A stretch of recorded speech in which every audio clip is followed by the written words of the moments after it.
Okay, so we're going to talk about Passkeys Pwned turning WebAuthn against itself. So if you look at all the different companies, they are trying to promote the usage of passkeys. Earlier, passwords were the way you would log in into most applications, but now companies are just promoting everyone to use passkeys. This is actually evident from all the news articles you see on the screen. So companies are just trying to say that, hey, going forward in the future, this is the only way you can go ahead and log into your platform. Now, why are they promoting this? So to understand this, I think these are the three key factors. So they use a asymmetric cryptography, that is a public key cryptography, where there is a private key on the device and then there is a public key on the server. Now, the whole thing comes with some benefits. The first one is protection against phishing. So what happens is that, let's say you open Gmail and you're trying to log in there using a passkey, then the browser itself will not show you an option to use the passkey of Gmail in any other URL, which means that passkeys are origin bound. So let's say, if someone takes you to a phishing page which looks like Gmail, you will not see an option to use your passkey because passkeys are origin bound. So it helps you protect against phishing up to a good extent. Second is it is not guessable because unlike passwords, which is something people remember and can be guessed, in this case it's a private key on your machine. So it's a digital signature, unlike password, which people cannot go ahead, brute force, and try to guess. Lastly, the impact of a data breach is also reduced because your private key stays on your machine, it never goes to the server of the website. So that's why even if a data breach happens on that application, you don't end up using your credentials. So there are some terms we will use a lot in this presentation and some terms that people use a lot online as well when talking about passkeys. So when we are implementing passkeys, we follow a set of standard specification. These are called as FIDO2. Now, WebAuthn is one of the FIDO2 specifications that enable the passkey support in browsers. So in a way, using the WebAuthn APIs, the browser acts like a mediator to access the authenticators where the actual user's passkeys are being stored. So people say that password is dead, but the question is that is the replacement ready? Now, of course, passkeys comes with all the benefits that we talked about earlier, but they're often misunderstood as well. Just because it's better than password, that doesn't mean it's the perfect solution.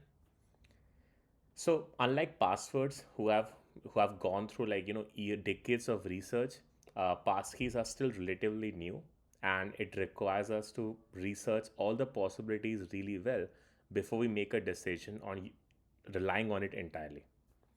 Now, if we talk about browsers, let's say a website has an option to log in using a passkey, then the whole WebAuthn thing acts like a magic box for it because it's just some JavaScript functions that it's gonna call. Now, we'll show that since it's a black box for a website, we can show how really attackers can exploit this trust boundary. So, to understand really how everything goes, it's important to understand like how the WebAuthn flow works. We will not go into much more detail on this, but as you can see, there are four things here. First is the user on the left side. Then we have the authenticator. Then we have the browser. Then we have the server. So as you can see, whenever a person goes ahead and tries to register a new passkey, they go around and click on the option create a passkey. After they do that, we can see that the server will respond with some challenge and some additional information on the public key credential creation would be done. Then this is where the first API call happens from the website point of view. So they will call this function called as navigator.credentials.create, and this will trigger the authenticator to create a new key pair. And then the authenticator will prompt you for some biometrics. And after this is done, it will return a lot of fields here, and that will basically go back with all these different fields that you see here. Ultimately, the server will verify the registration data and store the public key on their side. So after this whole process is done, your authenticator has the private key and your server has the public key. Now, if we talk about the authentication flow, the user went on a website, they click on sign in with a passkey, then the server will respond with a challenge with some additional information, and then the browser will call the website will basically call this browser API, which is navigator.credentials.get. And then the authenticator will prompt you some biometrics, you retrieve the private key, and we will also increment the counter. So there is a field called as counter that is also maintained. This is basically used to make sure that we are counting like how many logins have happened and people don't end up doing like replay attacks. Next is that once everything is done, it's all returned to the website, they authenticate it, and it's done. So as you can see, ultimately there were like two functions being called. One was the create function to register a new passkey, and the other one was the get function, which is used to verify it. Now, in this flow, you will see that there is one more ID which is passed around. This is called as the AAGU ID. This is also called as the authenticator attestation global unique identifier. So every authenticator out there, whether it could be, a password manager, or it could be your iCloud keychain, whatever it is, it always has a unique identifier. So as you can see here, this table just shows you different unique identifiers for all of these. So using that, the website can figure out that which authenticator you're really using. Now, as you can see, the security properties of the WebAuthn itself tries to make it a bit secure. So we have the public key cryptography, we have the private key stored securely, we have credentials which are bound to origin, we are doing user verification, and it's often attested as well, where authenticator can prove its model identity and other things.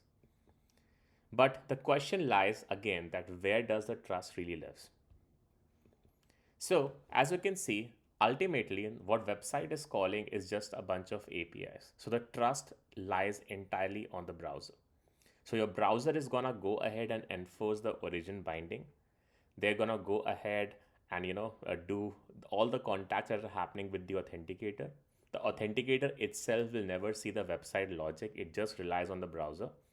And then the server validates the cryptographic result based on how things came out from the browser. So ultimately, all the trust lies entirely on your browser, and that's why the browser is the trust anchor. But what if your browser starts lying to you? And that's what we're going to do with this attack. So to do this attack, what we're going to do is that we're going to go ahead and inject some code on the website. And when we inject this code, we will go ahead and proxy the create and the get function. To do that, it's important that we do something called as a man in the browser sort of way, because we are acting like a mediator between the actual browser calls and what the website is calling. So to do this, there can be multiple ways of doing it. One way is that we go ahead and add a malicious browser extension. So a simple browser extension with just host permissions can go ahead and do this kind of injections. The other way of doing it is also XSS. So if let's say the website itself is vulnerable to an XSS attack, people can go ahead and inject that via that. There also have been cases where users are becoming victim to self XSS, where someone would just take you to a website and say like, hey, you have to prove that you are a human. And then they will ask you to copy a certain code, open the dev tools and paste it there. So in that scenario also, users can end up running these kind of codes. So the mediums can be any. And as an example, we are showing a browser extension here, but ultimately any kind of injection, if it is possible on the website, the attack can happen. So as you can see here, the diagram is same as the previous one, but between the browser and the application, there is a red bar now that is basically the extension or your injected script in a way. So what is happening here is that whenever a new passkey is getting created, instead of letting it, reach the other place, we're going to go ahead and intercept it in the middle. So whenever, let's say, your your application calls this navigate.credentials.create, we will not let it reach the authenticator. Instead, we will go ahead and return a fake credential. So we will create as an extension the public and the private key and return the response accordingly. The same goes for, all the other things like authentication. So whenever the get call is happening, since the extension itself has the private key, it will be able to forge it and return the response there. So we are basically never letting the original request reach the authenticator. To the end user, it will just seem like everything is working. But in a way, we are intercepting it and returning a response there itself. Now, to show this in action, I'll show you a video. The very first demo is on this website called as WebAuthn.io. It's like a very easy website to test like how the flows typically goes about. You can see that we have this extension and this is disabled right now. We'll show you how it actually shows up when you're doing it normally. So we go ahead, we do the registration. We can see that, using the Google Password Manager, we have registered it. Now we will go ahead and log in there. And we can see that, we were able to log in there successfully. And it shows that we were using Google Password Manager because the AAGUID was of Google Password Manager. Now what we'll do is we'll go ahead and create another account, but this time we will have the extension enabled. So you can see here that the extension is enabled and we will select the AAGUID as, let's say, 1Password as an example. So we'll go ahead and register it. Now, if you notice here, when we clicked on the register button, there was no biometric that came in. And this is because the extension was able to intercept it and give the response there itself. Now, when you click on authenticate, you can see that we were able to successfully authenticate, and it shows the manager used as 1Password because the AAGUID was of that. So in a way, there was no signal that actually went to your 1Password, or no signal that actually went ahead to your password manager, and we were able to intercept it in the middle and give the response and register it and replay it using the authentication very easily. So yeah, this was an example with a simple website.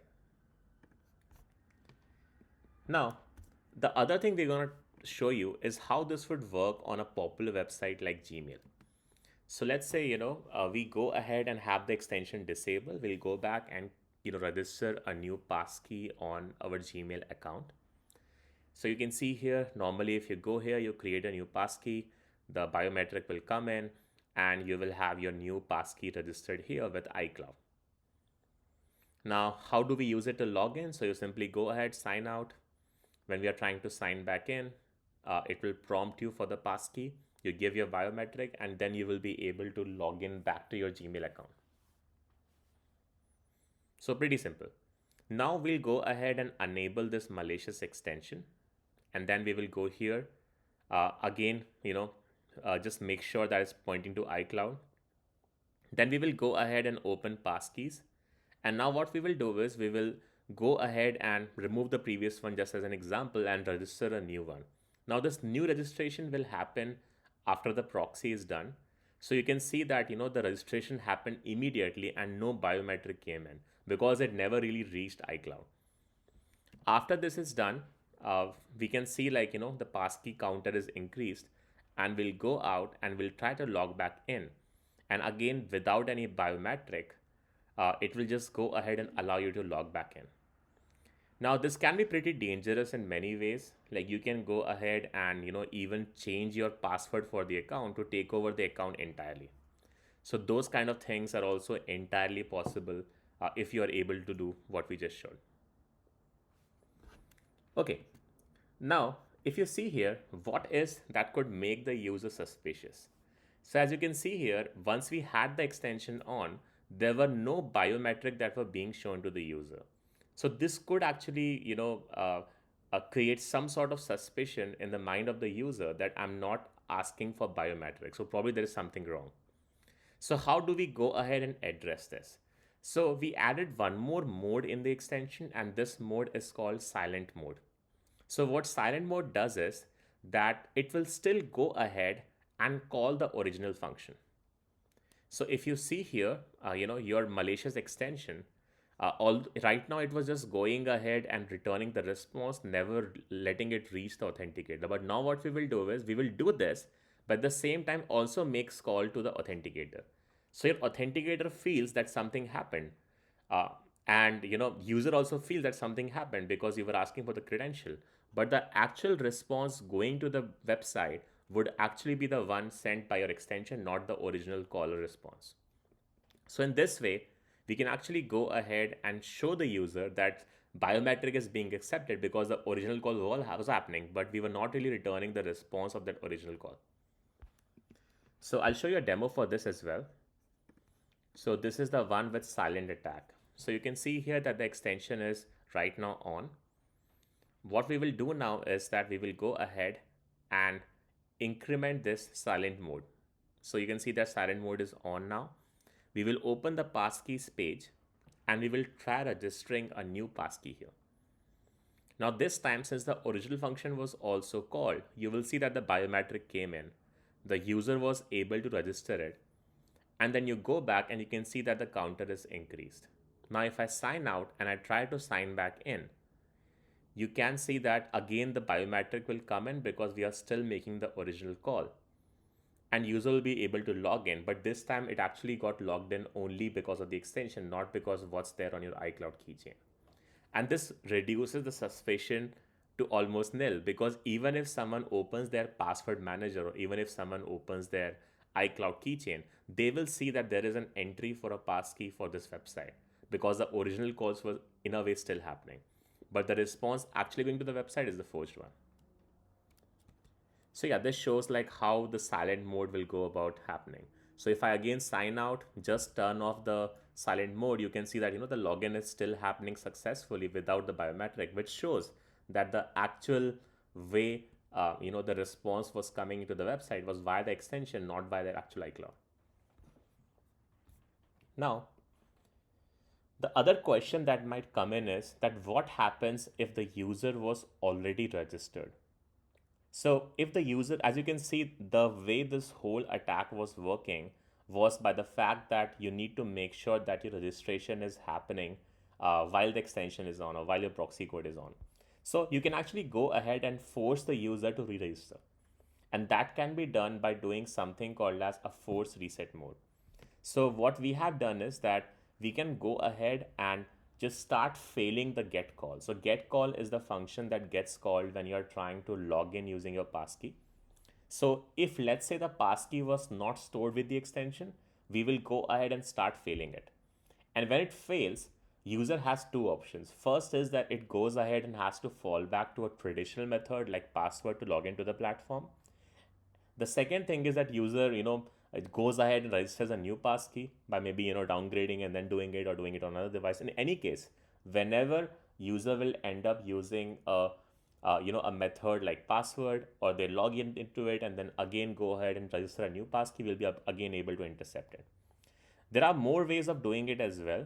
So what we can do is like we can use the tabs permission of extension and redirect the user again and again to account.google.com page. And by doing that, the user will be forced to change their passkey or re-register the passkey. You can also show a message on the UI saying like, hey, your passkey is expired, click here to reset. So all these methods can be used to make sure that user is not able to log in using its existing passkey, and they will be forced to downgrade to a password based method which can be steal or re-register the passkey, which will again end up getting proxied and stored by the extension. So we'll show you a demo for this as well. So in this demo, we're going to use both the silent mode as well as the force reset mode. So you can see that the extension is disabled right now, and we will go ahead and create a passkey. Now this is the original passkey flow. So you will see that your passkey is getting registered on your actual iCloud.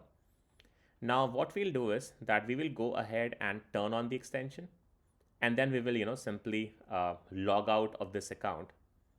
So you can see that this account is still 0, your passkey is not registered. There is nothing on the extension. We will turn on both silent mode and the force reset mode.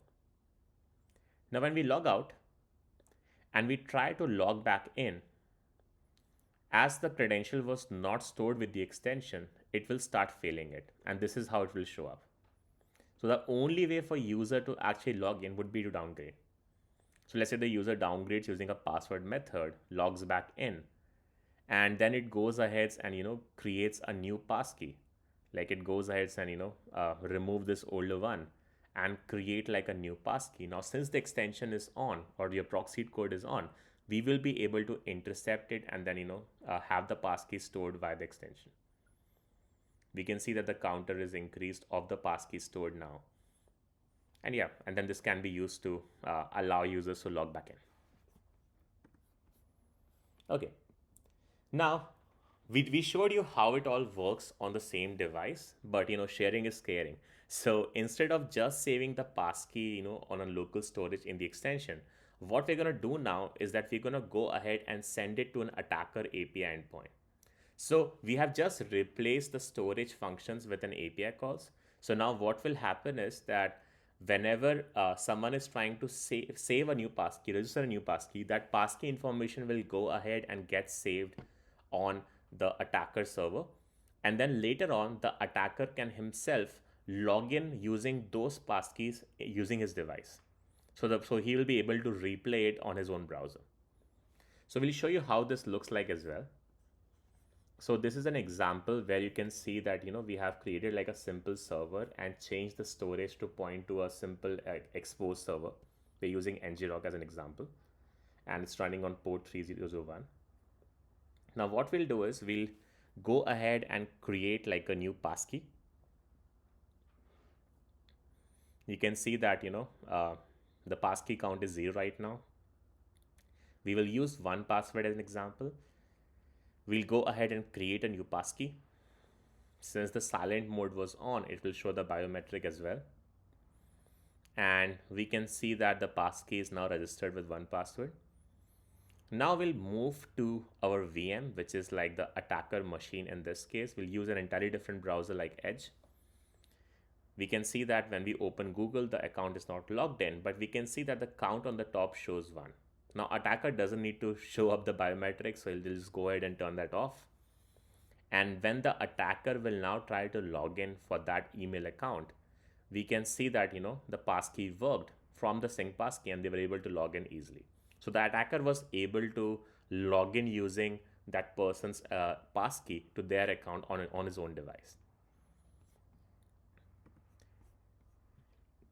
Okay, so now how do we go ahead and fix it, or at least try to fix it? So ultimately what's really important is that there have to be some more mediums to really verify whether the authenticator was really there or not. But again, that's not really possible up to a good extent because you're just relying on what the API response is. Now you also need to ensure like your website has really strict CSP policies using which such kind of scripting would be difficult for people to do, especially if it's because of an XSS. um, IDPs needs to make sure that they're looking for unusual passkey usage patterns. Like let's say someone is trying to log in to a new device, unfamiliar location, or there is any kind of behavioral anomaly, they should go ahead and ask for additional ways to verify the user.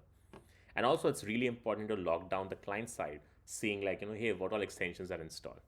So in summary, if you want to look from a website point of view, you just have to make sure that you reduce the chances of XSS happening. So like I said, one way is you go ahead and use a good CSP policy. The other way would be another thing like trusted types. So as you can see here, this is how you define a trusted type, which says like whenever someone uses create HTML function, you go ahead and purify it and then allow it to be put there. So this can also help avoid XSS up to a good extent. For users and admins, it's really important for them to harden the browser. They need to really make sure and ensure that they are auditing all the browser extensions they are using. They also need to put browser level security tools on place. So if you have like only a small set of approved extensions, you can use like the management tools to block list extensions or just allow only a certain extensions in your organization. Most importantly, you need some browser security extensions in place, like SquareX, which can go ahead and look at what all extensions you have installed and use a risk score based mechanism to really figure out whether to allow it or not. So ultimately, it's really important to understand that browser is your new OS and you need to start treating it like one as well. So, like we used to, install all these antivirus softwares on our machine to make sure we are protected against malwares. We need to make sure that for a browser itself, we are making sure that extensions are really audited and then only allowed.